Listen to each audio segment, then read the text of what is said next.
Hello students, hope you all are doing well. See, previously તમારું unit 1 એટલે કે introduction to cost accounting and unit costing એમાં આપણે chapter 2 unit costing discuss કરતા હતા, જેમાં અલ્ટિમેટલી આપણે પ્રીવિયસલી જે કાંઈ પણ એલિમેન્ટ્સ છે direct expenses, non direct expenses અથવા તો ઇનડિરેક્ટ એક્સપેન્સીસ બરાબર, અધર દેન દેટ આપણે એ વસ્તુ પણ જોઈ લીધી કે કયા કયા બિઝનેસીસની અંદર unit costing, process costing, batch costing, job costing, contract કોસ્ટિંગનો યુઝ થાય છે. દેન આપણે એ વસ્તુ પણ જોઈએ કે કોસ્ટ શીટ કેવી રીતે બને છે. એટલે તમે જેવી રીતે એક્સપેક્ટ કરતા હતા કે ડિરેક્ટ લેબર તો ડિરેક્ટ લેબર આપી દીધું હશે, તો ડિરેક્ટ મટીરિયલ આપી દીધું હશે, એ રીતનું નથી. ડિરેક્ટ મટીરિયલની અંદર બી મટીરિયલ કન્ઝ્યુમ લઈએ છીએ આપણે, જેની અંદર purchase return, opening stock, closing stock આવી વસ્તુ આપણે લઈએ છીએ. પછી આપણે એડમિન ઓવરહેડ્સની અંદર જોયા કે ભાઈ ઓફિસની સેલેરી છે, આ છે, તે છે. ફેક્ટરી ઓવરહેડ્સની અંદર coal expenses, lubricant expenses, factory rent, આ બધી વસ્તુ આવે છે. પછી આપણે આગળ એ બી જોયું કે સેલિંગ એન્ડ ડિસ્ટ્રીબ્યુશન એક્સપેન્સીસની અંદર કેવી કેવી વસ્તુ આવે છે. ફાઇન. હવે સિમ્પલ મેં તમને આના રિલેટેડ એક ઇલસ્ટ્રેશન પણ કરાવેલું, જેના ઉપરથી તમને કોમનલી ખ્યાલ આવી જાય કે કઈ વસ્તુ આપણે વર્ક કોસ્ટની અંદર લઈ શકીએ છીએ.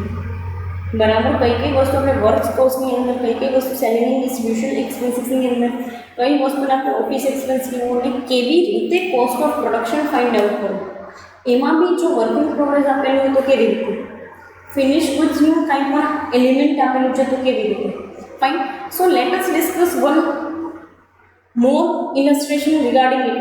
સી, તમને આની અંદર જેટલી મેથડના ઇલસ્ટ્રેશન આવે છે બધા શીખવાડી દઉં છું પહેલાં, એન્ડ ધેન એ ઇલસ્ટ્રેશનની જેમ જ આપણે સમ્સ પણ કરશું. બરાબર, તમને સમ્સ પણ શીખવાડીશ. એવું નથી કે ઇલસ્ટ્રેશનમાં મેડમ પૂરું કરી નાખશું, ના, કાંઈ વાંધો નહીં. આપણે સમ પણ શીખશું અને ઇલસ્ટ્રેશન બંને વસ્તુ શીખશું. Right. So let us discuss example, further example કેવી રીતના તમને આપેલું છે. પ્રીવિયસલી હતું એ તમારું એકદમ સિમ્પલ એવું એક્ઝામ્પલ હતું. આ એક્ઝામ્પલ જે છે એની અંદર તમને પ્રીવિયસ યરનો ડેટા આપેલો છે, એટલે કે યર જે છે એ સ્ટાર્ટ થાય છે એનું અને યર જે છે એ એન્ડ થાય છે એનું. આ બંને ડેટા તમને આપેલો છે. તમારે જોવાનું છે કઈ વસ્તુ તમે ક્લોઝિંગ સ્ટોકમાં લેશો, કઈ વસ્તુ ઓપનિંગ સ્ટોકમાં લેશો, કઈ વસ્તુને કેવી રીતે ટ્રીટમેન્ટ આપશો. ફાઇન. બીજી એક વસ્તુ એ પણ તમને કીધી છે કે પર્સન્ટેજની અંદર તમારે ફાઇન્ડ આઉટ કરવાનું છે અમુક વસ્તુ. How will you find out those things in format of percentage. કેવી રીતે તમે પર્સન્ટેજ ફાઇન્ડ આઉટ કરશો. સો લેટ અસ ડિસ્કસ. આ ઇલસ્ટ્રેશનની અંદર તમને શું આપેલું છે જોઈએ. From the following information prepare a statement of cost for the year ending 31st March 2017. બરાબર. જ્યારે પણ હું તમને ઇલસ્ટ્રેશન સમજાવું છું, please focus on to the screen. Fine. Screen ઉપર ફોકસ કરો, સો દેટ યુ વિલ ગેટ કે આપણે કઈ જગ્યાએ રીડ કરીએ છીએ, કઈ જગ્યાએ કેવી રીતે ટ્રીટમેન્ટ આપીએ છીએ, and how we are discussing the things. Fine. So let us discuss from the following information prepare statement of cost. C, એક વસ્તુ માટે ક્યારેય ડાઉટ ક્રિએટ નહીં કરતા કે મેડમ સ્ટેટમેન્ટ ઓફ કોસ્ટ અલગ છે કોસ્ટ શીટ કરતાં, તો કે ના, બે વસ્તુ એક જ છે. કોસ્ટ શીટ બનાવવાનું કે સ્ટેટમેન્ટ ઓફ કોસ્ટ બનાવવાનું કે બંને વસ્તુ અલગ છે. હા, અકાઉન્ટ ઓફ કોસ્ટ બનાવવાનું કે પ્રોડક્શન અકાઉન્ટ કે તો એ આખી અલગ વસ્તુ છે. એ બી હું તમને કરાવીશ. એ ટાઈપનો બી તમને અત્યાર સુધીમાં આમ તો પૂછવાનું નથી, બટ એ ટાઈપનો બી સમ કદાચ આવી શકે છે. ફાઇન. હા, પ્રીવિયસ થોડાક યસમાં નથી પૂછવાનું, એની પહેલાં પૂછાતું હતું. બરાબર. સો એ બી વસ્તુ ડિસ્કસ કરીશું. તો prepare a statement of cost. Statement of cost તમને પ્રિપેર કરવાનું કહે છે કે કોસ્ટ શીટ પ્રિપેર કરવાનું કહે છે. You have to do the same treatment. Fine. And statement of cost and percentage of work overhead to direct wages. બરાબર, કેટલા પર્સન્ટેજ છે ડિરેક્ટ વેજીસના, કેટલા પર્સન્ટેજ વર્ક ઓવરહેડ્સ છે અથવા તો ફેક્ટરી ઓવરહેડ્સ છે. એટલે આ ટોટલ જ્યારે આપણે માણશું ને એ જોશું. બરાબર. Then comes to percentage of office overheads to work cost. Work કોસ્ટના કેટલા, એટલે કે આ ફેક્ટરી ઓવરહેડ્સ આપણને એડ કર્યા પછી જે કંઈ પણ આપણને work cost of factory cost મળે છે એના કેટલા પર્સન્ટેજ ઓફિસ ઓવરહેડ્સ થાય છે. બરાબર. એના કેટલા પર્સન્ટેજ ઓફિસ ઓવરહેડ્સ થાય છે, તો તમારા પર્સન્ટેજ ફાઇન્ડ આઉટ કરીને લેવાના છે. આગળ જતાં તમને એવું પણ સમ આવશે કે આ બધી અમાઉન્ટ છે અને પર્સન્ટેજ આપેલા છે, જેમાંથી તમારા percentage according to amount find કરવાની. ફાઇન. બોથથી બેસથી ડિસ્કસ કરશું. એક વસ્તુ તમને કહી દઉં છું કે ઇલસ્ટ્રેશન કરાવીશ અને સમ્સ પણ કરાવીશ, but some will be different from the illustration. થોડાક એડવાન્સ લેવલના હશે પ્રેક્ટિકલ સમ્સ, બરાબર, કારણ કે practical sums are with the adjustments, બરાબર. પ્રેક્ટિકલ સમ હંમેશા એડજસ્ટમેન્ટ સાથે ના હોય છે, આ રીતે સિમ્પલ ઇન્ફોર્મેશનવાળા ના હોય. ફાઇન. આ તો તમે બેસિક્સ એટલા માટે શીખવાડું છું so that you can get the idea that how we can treat this things. આપણે કેવી રીતે આ વસ્તુને ટ્રીટ કરી શકીએ. Fine. See percentage of profit on sales. Sales તમને આપેલું છે, યસ. પ્રોફિટથી અહીં પૂછે ના. તો જ્યારે આપણને કોસ્ટ મળશે એમાંથી આપણે સેલ્સમાંથી કોસ્ટ બાદ કરીશું તો આપણને પ્રોફિટ મળશે. પછી આપણને આઈડિયા આવે છે કે પ્રોફિટ કેટલા ટકા છે સેલ્સના, તો કે યસ. અથવા તો ઓફિસ ઓવરહેડ્સ કેટલા ટકા છે વર્કના, અથવા તો વર્ક ઓવરહેડ્સ કેટલા ટકા છે ડિરેક્ટ વેજીસના. એ બધી વસ્તુ આપણને એક વખત કોસ્ટ શીટ બની જાય પછી આઈડિયા આવશે. હવે જોઈ લઈએ કે પર્ટિક્યુલર્સની અંદર કઈ કઈ આઇટમ્સ આપેલી છે આપણને, બરાબર. સ્ટોક ઓફ રો મટીરિયલ આ છે એ શું છે, ઓપનિંગ હશે, તો આ ક્લોઝિંગ. એક વસ્તુ સમજો, આપણું અકાઉન્ટિંગ યર 1 એપ્રિલથી લઈને 31 માર્ચ સુધીનું હોય છે. તો અહીંયા તમને ડેટા બી એ પ્રમાણે જ આપેલું છે. 1/4/2016નો ડેટા જે કાંઈ પણ છે ઓપનિંગ સ્ટોક બનશે, બરાબર. અને 31/3/2017નો ડેટા છે ક્લોઝિંગ સ્ટોક બનશે. તમારો ક્લોઝિંગ સ્ટોકનો ડેટા બનશે.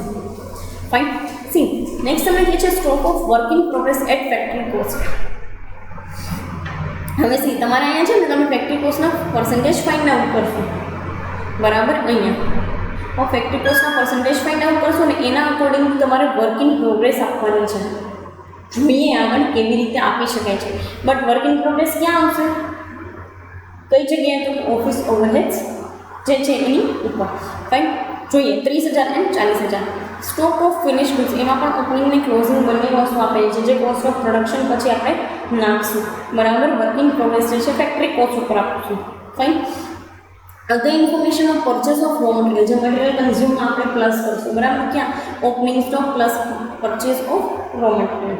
ફાઇન. ડિરેક્ટ વેજીસ એમને પણ આપી દીધા છે, કોઈ એડજસ્ટમેન્ટ નથી, 6,90,000. ફેક્ટરી ઓવરહેડ્સ ટોટલ આપી દીધા છે 2,30,000. ઓફિસ ઓવરહેડ્સ પણ ટોટલ આપી દીધા છે 2,32,000. સેલિંગ એન્ડ ડિસ્ટ્રીબ્યુશન ઓવરહેડ્સ જે છે એમાં 1,60,000 તમને આપેલા છે. Selling overheads 1,60,000, distribution 40,000. તો એનો બંનેનો ટોટલ પણ બને છે 2,00,000. પણ એક વસ્તુ સમજો કે આ ઓપનિંગ નથી, આ ખાલી બંને અમાઉન્ટ આપેલી છે, આ ઓપનિંગ નથી, કંઈ અમાઉન્ટ આપેલી છે at the end of the year 2,00,000. Fine. Sales આપેલું છે 35,00,000. ફાઇન્ડ આઉટ તમારે એક આખું સ્ટેટમેન્ટ બનાવવાનું છે અને બધા પર્સન્ટેજ ફાઇન્ડ આઉટ કરવાના છે. The very easy and nominal one. જોઈએ આમાંથી કઈ કઈ વસ્તુ આપણે લઈ શકીએ છીએ. તો સૌથી પહેલું આપણે મટીરિયલ કન્ઝ્યુમ લેવાનું. એમાં ઓપનિંગ સ્ટોક આપ્યો છે કે, તો કે હા stock of raw material opening stock કેટલો 80,000. લેખા, તો કે હા લખીએ. ચલો પહેલાં હેડિંગ આપીએ મટીરિયલ કન્ઝ્યુમ કોસ્ટ એનું heading for the year ending 31 March 2017. પર્ટિક્યુલર્સ rupees end total cost. એક વસ્તુ તમે સમજી લો, ટોટલ કોસ્ટનું આપણે એલિમેન્ટ બનાવવું પડશે, કારણ કે દરેક વસ્તુની અંદર ઓપનિંગ ક્લોઝિંગ આપેલું છે. રો મટીરિયલનું consumption as well as WIP અને ફિનિશ ગુડ્સ ત્રણેય વસ્તુની અંદર આપણને જે છે એની અમાઉન્ટ આપેલી છે. Fine. So let us discuss it. First આપણે લખશું મટીરિયલ કન્ઝ્યુમ, બરાબર. રો મટીરિયલના હેડની અંદર અથવા તો ડિરેક્ટ મટીરિયલના હેડની અંદર રો મટીરિયલ કન્ઝ્યુમ. એમાં ઓપનિંગ સ્ટોક આપ્યો છે, તો કે યસ આપ્યો છે. ક્યાં, તો કે અહીંયા જુઓ 1/4/2016નો આપણને ઓપનિંગ સ્ટોક આપ્યો છે 80,000. તો લખીએ પહેલાં ઓપનિંગ સ્ટોક અહીંયા ઇનર કોલમની અંદર, તો કે 80,000. પરચેસ આપ્યું છે કે yes purchases of raw material 14,20,000, બરાબર. તો add purchases of raw material 14,20,000. Fine. 14,20,000 આપ્યું છે, બરાબર. એને બંનેને એડ કરો તો તમને કેટલા મળે છે 15,00,000. હવે કે રો મટીરિયલનો ક્લોઝિંગ સ્ટોક આપ્યો છે, તો કે યસ હા આપ્યો છે. કેટલા 90,000 rupees. Let us less out the 19,000. કેટલા આપ્યા છે જોઈએ. એડ કરી પરચેસ, હવે આપણને મળ્યા 15,00,000 ટોટલ. એમાંથી ક્લોઝિંગ સ્ટોકના રો મટીરિયલના ક્લોઝિંગ સ્ટોકના બાદ કરી દઈએ 90,000. તો કોસ્ટ ઓફ મટીરિયલ યુઝડ આપણને કેટલી મળી 14,10,000. હવે કંઈ રો મટીરિયલ માટે આપેલું છે ઓપનિંગ ક્લોઝિંગ વગેરે પરચેસ વગેરે ના. કાંઈ પણ એક પ્રકારના ઓવરહેડ્સ છે અથવા તો એક પ્રકારના ખર્ચા છે આવકમાં ગાળાભાડું કે ઇન્વોલ્વમેન્ટ એવી કોઈ વસ્તુ આપેલી છે ના, નથી, બરાબર. તો હવે સીધા ક્લાસ કરશું ડિરેક્ટ વેજીસ. ક્યાં અહીંયા કોસ્ટ ઓફ મટીરિયલ યુઝ આપ્યું અને કેટલું આવ્યું 14,10,000. એની અંદર આપણે ડિરેક્ટ વેજીસ આપણને આપ્યા છે 6,90,000. તો એને એડ કરશું 6,90,000. તો ટોટલ આપણને પ્રાઇમ કોસ્ટ કેટલી મળી 20.9. એક વસ્તુ તમને કહી દઉં કે અહીંયા તમને ડિરેક્ટ એક્સપેન્સીસ નથી. જો ડિરેક્ટ એક્સપેન્સીસ આપેલા હોય તો એ એડ કરવાના હોય. બરાબર છે, ડિરેક્ટ એક્સપેન્સીસ આપેલા છે તો એ એડ કરશું, નથી આપેલા તો નહીં કરીએ. તો સીધી આપણને direct material plus direct wages બરાબર અહીંયા જે છે એ આપણને પ્રાઇમ કોસ્ટ મળી ગઈ. તો કે હા કેટલી 21 લાખ. હવે ફેક્ટરી ઓવરહેડ્સ આપણને આપ્યા છે, આમ લિસ્ટ આઉટ કર્યા છે તો કે ના, પણ અહીંયા આપણને આપ્યા છે આખા ટોટલ આપણને છે કેટલા 2,30,000. ફાઇન. તો ફેક્ટરી ઓવરહેડ્સ 2,30,000 જે છે એ આપણે એડ કરશું બરાબર, અહીંયા એડ કર્યા. હવે સી આપણને એક વસ્તુ કીધેલી છે રકમની અંદર કે stock of work in progress must be treated as a part of the factory cost. એ આપણે એટ ફેક્ટરી કોસ્ટ જે છે એ આપણે ટ્રીટ કરવાના છે. ઘણી વખત છે ને આ વસ્તુ તમને વર્ક ઇન પ્રોગ્રેસની જે છે એમાં અહીંયા કીધેલી છે કે ભાઈ એટ મટીરિયલ કન્ઝ્યુમ તો પછી ત્યાં ટ્રીટ કરવાની હોય, બાકી નોર્મલી ફેક્ટરી ઓવરહેડ સાથે જોડો બરાબર. કારણ કે વર્ક ઇન પ્રોગ્રેસનું જે કંઈ પણ થાય છે એમાંથી એડ થઈને ખર્ચો બાદ થઈ જાય.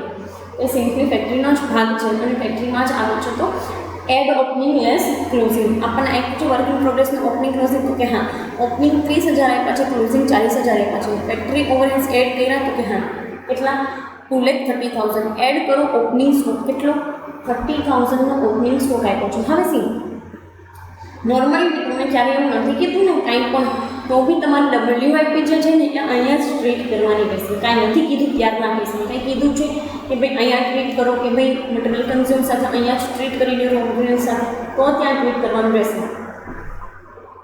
But if it is not mention then factory overheads જોડે જવા દેવાનું છે. ફાઇન.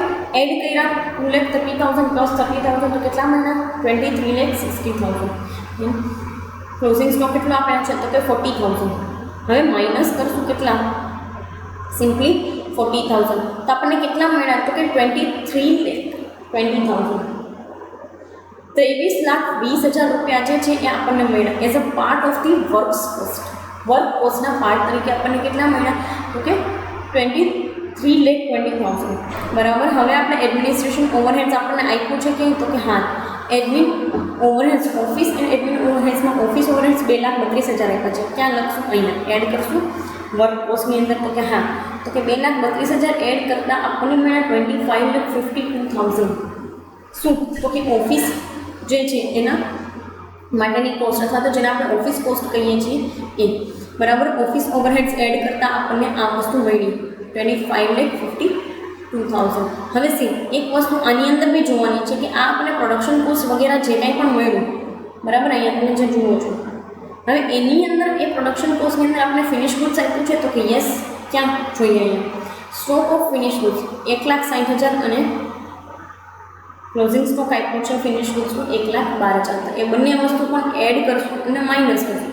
એડ કર્યા 1,60,000 તો 27,12,000 એમાં તો કે યસ બરાબર. ફરી પાછો એમાંથી માઇનસ કરો ક્લોઝિંગ સ્ટોક 1,12,000 તો કેટલા એમાં કે 26 લાખ આપણને જે છે એ પર્ટિક્યુલરલી કોસ્ટ ઓફ પ્રોડક્શન અથવા તો ઓફિસ કોસ્ટ ટોટલ મળી.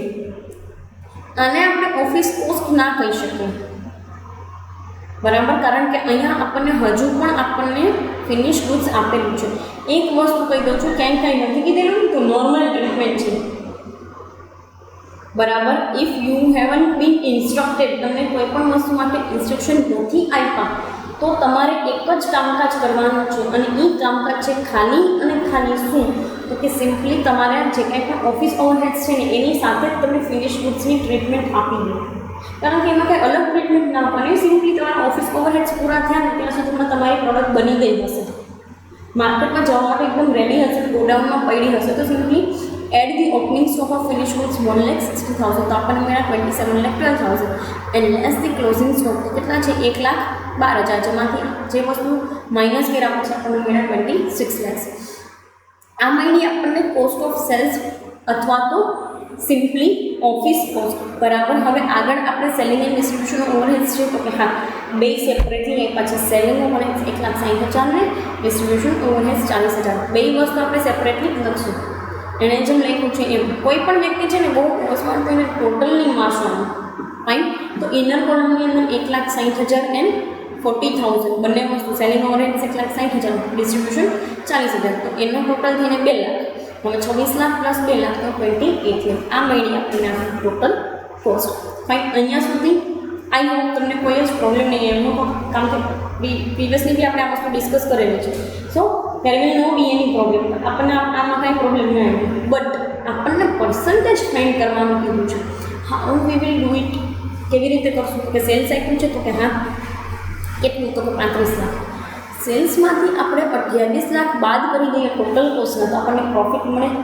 બિલકુલ સાવ સિમ્પલ વસ્તુ. તો કે 35 લાખ માઇનસ 28 લાખ 7 લાખ જે છે એ પ્રોફિટ મળ્યો છે. Now we have to find out particularly the percentage. તો આપણે પર્સન્ટેજ કેવી રીતે ફાઇન્ડ આઉટ કરીએ? તો કે જેના ઉપર આપણે પર્સન્ટેજ લેવાના હોય ને એ વસ્તુ આપણે ક્યાં મૂકશું? તો કે સિમ્પલ છેદમાં. અને જે વસ્તુના પર્સન્ટેજ ફાઇન્ડ આઉટ કરવાના છે એ અંશમાં. બરાબર. તો આપણને પહેલું કીધું છે અહીંયા જુઓ, percentage of work overheads find out કરવાના છે ટુ ડિરેક્ટ વેજીસ. તો ડિરેક્ટ વેજીસના કેટલા પર્સન્ટેજ વર્ક ઓવરહેડ્સ છે ને એ આપણને ફાઇન્ડ આઉટ કરવાનું કીધું છે. તો કઈ વસ્તુ ઉપર આવશે? તો કે વર્ક ઓવરહેડ્સ, અને છેદમાં તો કે ડિરેક્ટ વેજીસ. જોઈ લઈએ ડિરેક્ટ વેજીસ કેટલા છે? તો કે 6,90,000 અને વર્ક ઓવરહેડ્સ આપણને આપ્યા છે 2,30,000. ફાઇન. તો 2,30,000 ઇન્ટુ 100 ડિવાઇડેડ બાય 6,90,000, તો તમને પર્સન્ટેજ મળે છે 33.33. બરાબર. 33.33% જે છે એ તમને મળે છે. ઇટ મીન્સ કે ડિરેક્ટ વેજીસના 33.33% જે છે એ શું છે? તો કે ફેક્ટરી ઓવરહેડ્સ. ફાઇન. આનો સીધો સાદો મિનિંગ એવું થાય, હંમેશા એ વસ્તુ યાદ રાખવાની કે જેના પર્સન્ટેજ ફાઇન કરવાના છે એ ઉપર આવશે, જેમાંથી ફાઇન કરવાના છે એ નીચે આવશે. ફાઇન. જોઈએ આગળ તમને શું કીધું છે? તો કે એક વસ્તુ કીધી છે કે the percentage of profit office overheads to the work cost. તો ઓફિસ ઓવરહેડ્સ આવશે ઉપર અંશમાં, અને વર્ક ઓવરહેડ્સ ક્યાં આવશે? તો કે છેદમાં. બરાબર. ઉપર તમે ઓફિસ ઓવરહેડ્સ, નીચે વર્ક કોસ્ટ. કેટલા આપેલા છે ઓફિસ ઓવરહેડ્સ? તો કે 2,32,000. વર્ક કોસ્ટ આપણને અહીંયા ક્યાંય અવેલેબલ હોય નહીં, તો ક્યાં મળી હોય? અહીંયા. તો કે કેટલા આપ્યા છે? 23,20,000. બરાબર. એક વસ્તુ જો વર્ક કોસ્ટ તમને અહીંયા કંઈ રકમમાં નહીં મળે, કારણ કે એ તો આપણે ફાઇન્ડ આઉટ કરેલું છે. ક્યાં છે? તો કે અહીંયા એટ લાસ્ટ 23,20,000. હવે જોઈએ એક વસ્તુ, 2,32,000 ડિવાઇડેડ બાય 23,20,000 ઇન્ટુ 100, તો સિમ્પલી 10%. બરાબર. 23,20,000ના 10% કરશો તો 2,32,000 આવશે. આપણને ખબર છે. રાઈટ. So simply 10%. હવે આપણને એક વસ્તુ કીધેલી છે કે percentage of profit on sales. સેલ્સના બેસિસ ઉપર પ્રોફિટના પર્સન્ટેજ કેવા છે? કોઈ પણ વ્યક્તિ એ વસ્તુ ભૂલતા નહીં કે એક્ઝામની અંદર જ્યારે આવું પૂછે ને ત્યારે તમારે પહેલાં પ્રોફિટ ફાઇન્ડ આઉટ કરી લેવાનું છે. સિમ્પલી કોસ્ટ સ્ટેટમેન્ટ, જેમ આપણે કર્યો 35 લાખમાંથી 28 બાદ કર્યા તો 7 લાખ મળ્યા. ડન. તો જ્યારે બી આવું તમને કીધું છે તો સિમ્પલી પહેલાં શું કરશો? તો કે પર્સન્ટેજ ફાઇન્ડ આઉટ કર્યા પહેલાં પ્રોફિટ ફાઇન્ડ આઉટ કરી લો. પ્રોફિટ ઉપર સેલ્સ નીચે into 100. Fine. Let S C કેવી રીતે તમને આપેલું છે. જોઈએ. C, profit divided by sales into 100, 7 lakh divided by 35 lakh into 100 તો 20%. આ ટ્રીટમેન્ટ એવી છે કે જેમાં તમે અમાઉન્ટ ઉપરથી પર્સન્ટેજ ફાઇન્ડ આઉટ કરો છો. So it will be easier for you. But ઘણી વખત એવું હશે કે પર્સન્ટેજ આપ્યા હશે કોઈ વસ્તુ ના, તો એમાં તમારે ડિરેક્ટ પર્સન્ટેજ જ કાઢી લેવાનું હોય, આવી માથાકૂટ ના કરવાની. So this is the very common thing. And આગળ બી તમને જ્યારે આવશે ત્યારે કહેતી જઈશ. હવે તમને છે ને આ ટાઈપનો ક્વેશ્ચન જે છે એક્ઝામિનેશનની અંદર પૂછાય છે. ફાઇન. પ્રીવિયસલી આપણે કહેતા બહુ સિમ્પલ હતો. આ જે છે એ એડજસ્ટમેન્ટવાળો હતો, જેમાં તમને 3 ટાઈપની વસ્તુ આપેલી હતી કે ભાઈ બધા પર પર્સન્ટેજ ફાઇન્ડ આઉટ કરો. And we had done it effectively. બરાબર. જ્યારે પણ પર્સન્ટેજ ફાઇન્ડ આઉટ કરવાનું કી and that to from the amount, તો સિમ્પલી જે વસ્તુના પર્સન્ટેજ કરવાના છે એ ઉપર, જેમાંથી કરવાના છે એ છેદમાં ઇન્ટુ 100, તો તમને પર્સન્ટેજ મળી જશે. Fine. So easy. Next coming સેશન્સની અંદર તમને એક કન્સેપ્ટ શીખવાડી સ્ટેન્ડર્ડ પ્રાઇસનું, અને એના ઉપરથી તમારી એસ્ટિમેટેડ કોસ્ટ શીટ કેમ બનાવી એ વસ્તુ બી શીખશું. તો અત્યારે અહીંયા સુધી રાખીએ. Thank you so much.